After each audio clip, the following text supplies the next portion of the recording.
The Academy called us threat designates. I didn't know what that meant until the third morning, when a proctor, a Velthary administrative intelligence that ran the remedial compound on a rotating 8-hour judgment cycle, printed the assignment to both our cell doors at the same hour. I read mine in the gray light before reveille. It said, Cadet designation, hostile variable. Assigned monitoring partner, Sela VORN, Cadet rank 1, forward cohort. Assessment period, 14 days. Conflict resolution protocol, active. I folded the paper once and set it on the bunk. My name is Marin. I had been in the remedial yard for 11 days when the paper arrived. I had come from a colony station. Most of the Academy's intake had never heard of a refinery settlement 2 relay jumps past the outer marker, where the gravity ran at 1.3 standard and the air recyclers smelled of processed iron 8 months of the year. I had tested into the Academy on a deferred entry classification that the sorting intelligence had quietly flagged as anomalous. My scores were either broken or the test was, and the system, unable to decide which, had placed me in remedial pending a second evaluation that had not yet been scheduled. Sela Vorn was not remedial. I saw her for the first time that same morning, crossing the yard in the gray hour before the compound fully lit. She moved like someone who had graduated from needing to watch where she put her feet. Forward cohort. Top placement. The kind of ranking that meant instructors stopped mid-sentence when you walked into the room, not from hostility, but from the specific attention that a good instrument draws. She was not large. She wore the same institutional gray as everyone else in the compound. She looked at my door, or rather at the assignment paper she was holding, and then she looked at me, and she said nothing, which I respected. We did not speak for 2 more days. The proctor's conflict resolution protocol meant that we were assigned to the same assessment cell for 3 hours each afternoon, a featureless evaluation chamber beneath the compound's east wing, bare floor, 2 chairs, no equipment, no task, just a clock on the wall and a monitoring band on each wrist. The protocol was simple.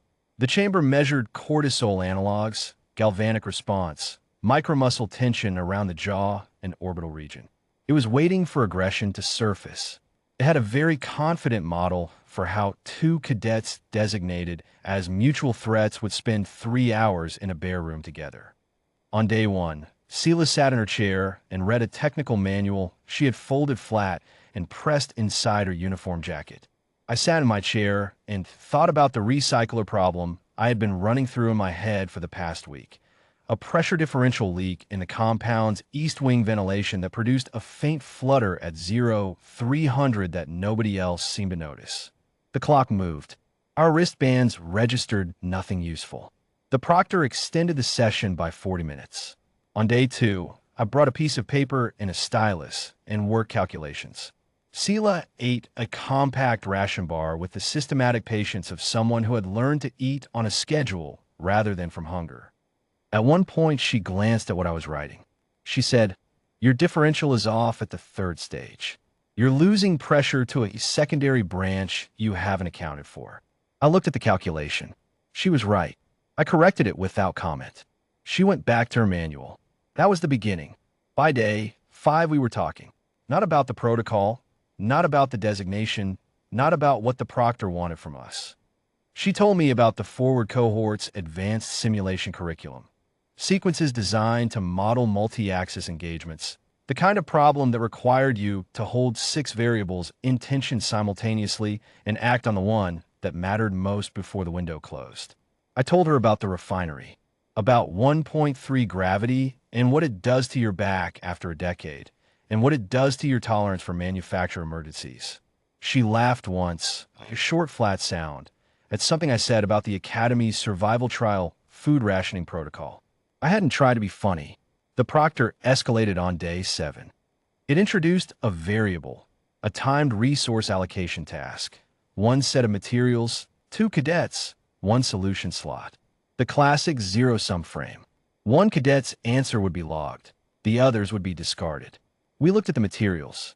We divided them by the logic of the problem, not by competition, and submitted a single solution that used both of our analyses.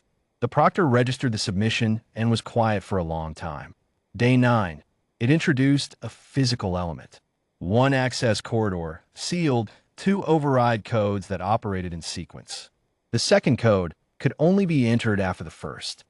The first entrant could choose to seal the corridor behind them before the second code became active. The proctor had clearly done the math on this one. It was a cleaner trap. Sela entered first. She did not seal the corridor. I entered second, and we stood in the access corridor together in the dark, waiting for the next gate to cycle, and neither of us said anything about what had just happened because it was too obvious to require comment. Day 12, the proctor issued a formal escalation notice to both our wristbands simultaneously. Compliance failure. Conflict resolution protocol has not produced designated outcome. Secondary assessment initiated. Isolation sequence pending. Sela read hers. I read mine. We were in the chamber. She said, isolation sequence means they separate us and restart the evaluation from intake. I said, I know. She said, that's another 14 days minimum. For both of us. I said, I know that too. The clock on the wall read 40 minutes remaining in the session. The compound beyond the chamber door was quiet. Through the ventilation duct above us, I had identified it on day 3, came the faint regular flutter of the pressure differential I had been calculating for 2 weeks.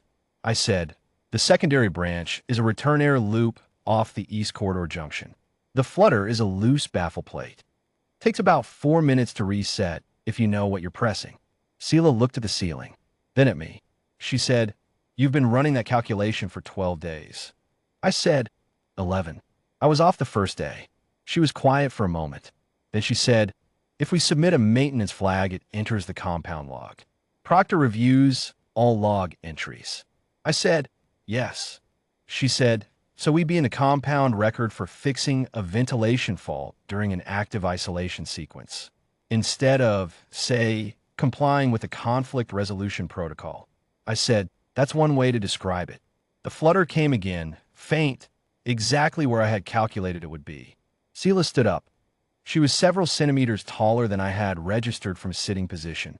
She looked at the ventilation duct the way a forward cohort cadet looks at a problem she has already solved and is now simply executing.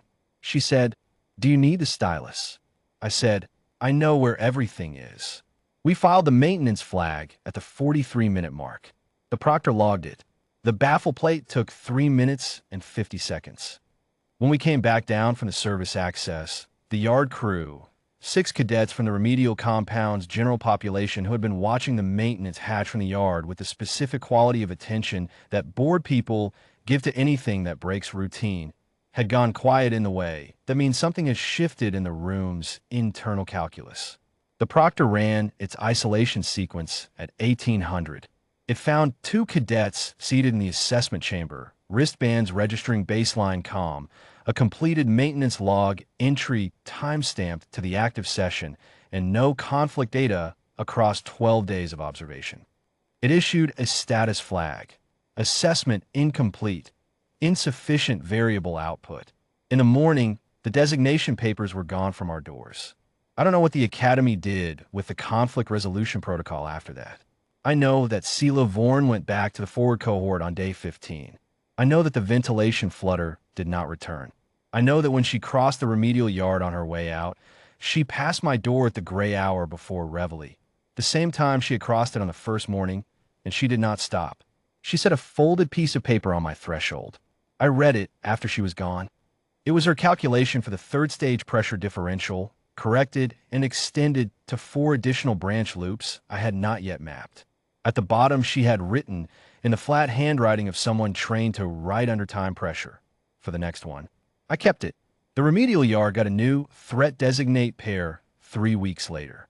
I watched them through the chamber window on their first afternoon. 2 cadets, different cohorts, different classifications, seated in their chairs with the locked posture of people waiting for the other one to start something. The clock on the wall moved.